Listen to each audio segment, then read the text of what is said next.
Stuart Armstrong has been given permission to speak to Southampton about personal terms after the two clubs agreed a price for the midfielder.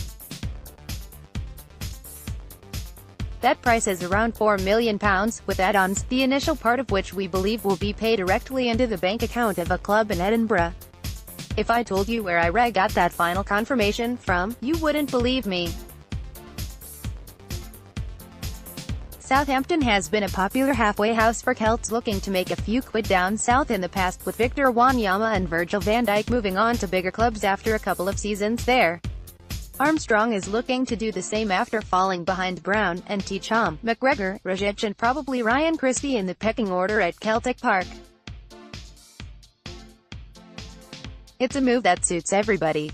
It would be unfair to go down the line adopted by some, most notably Chris Sutton, once of Celtic, now of the Daily Record. He'll hate that line. AWAP argue that it's good riddance, due to Armstrong's lack of commitment by not signing a long-term deal, or sacrificing a lamb at the center circle.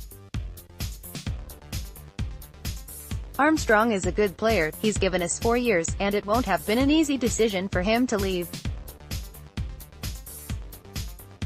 But if he wants a fresh start, and it doesn't come any fresher than down on the south coast, let's wish him luck. Two other players are also away, academy men Joe Thompson and Jamie McCart to Dunfermline and Inverness respectively. Again, we wish them well. In a diary way back when, we mentioned that Celtic would spend around £20 million this summer, with the club banking our transferring an immediate £4 million to add to the £13 million raised by the small print in the Van Dijk deal. The funds are there, and that's without dipping into the biscuit tin. £9 million is already spent, £4 million is about to be, and Patrick Roberts hasn't even unpacked his bags yet since he returned south. I've a feeling that the amount spent could be even higher, but the quality and attitude of any incoming has to be the primary concern, as opposed to whether or not he's a big name. One name mentioned is John Terry, who is apparently earmarked to be the guy playing the Kolo Toure role at the back. Part-time mentor and part-time disaster waiting to happen, as Toure sensibly realized after the Mönchengladbach game. You'll have to trust Brendan on this one if it happens, but my feeling is you won't have to, because it won't happen. Search for a centre-back continues to fascinate the media, not least Beckways. They are the ones flinging names about in the hope they get it right.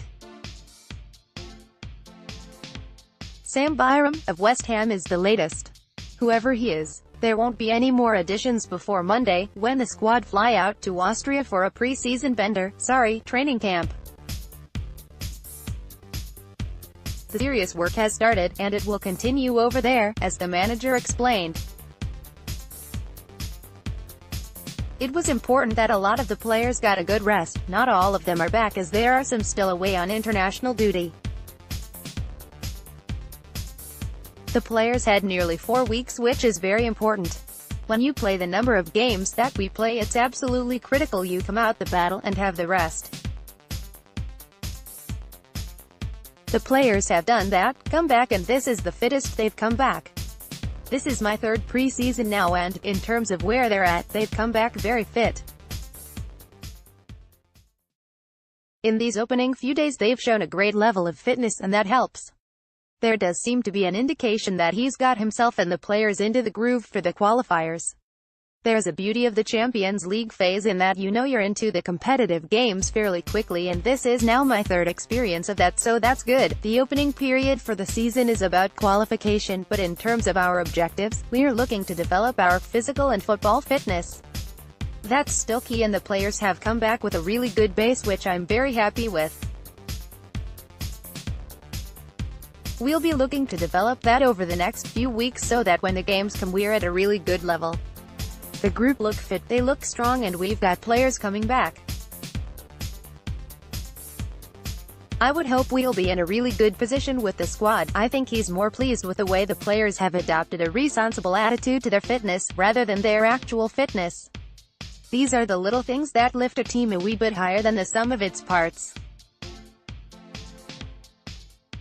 Here at Adams, we like to give honest opinions where we can, and often rely on the advice of those in the know to form them.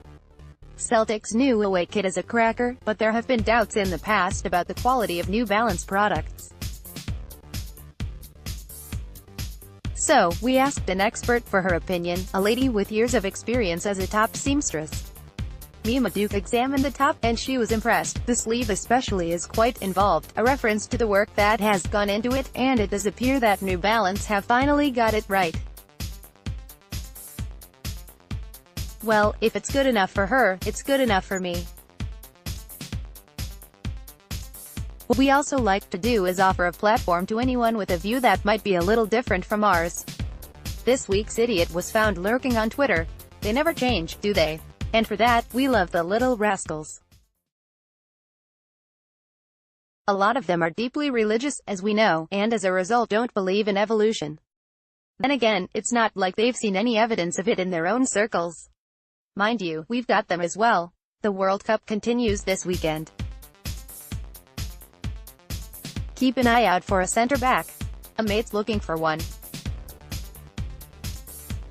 Speaking of the World Cup, which almost burst into life the other night when Argentina started kicking people like they used to when Croatia ruthlessly took them apart.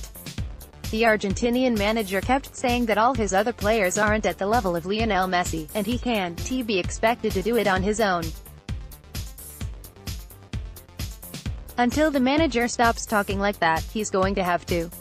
There's also debate around women being involved on the pitch as officials, and off the pitch as pundits. Women pointing out men's mistakes and advising them on how they could do it better. It's taken until now for someone to realize that women might actually be quite good at that. My guest, once again, has been flabbered. It's the Lennon CSC AGM today, 3 p.m. Newcastle Catholic Club. Anyone in the area is welcome to attend. I'll probably surface again on Monday, as I'm led to believe that there will be refreshments available. Yesterday's caption competition. Caption: hot on the heels of the cool Rangers tax disc holders, the Rangers shop is proud to present the newest trend currently hitting the streets, the new Rangers Walkman. Today, perhaps not one for the squeamish.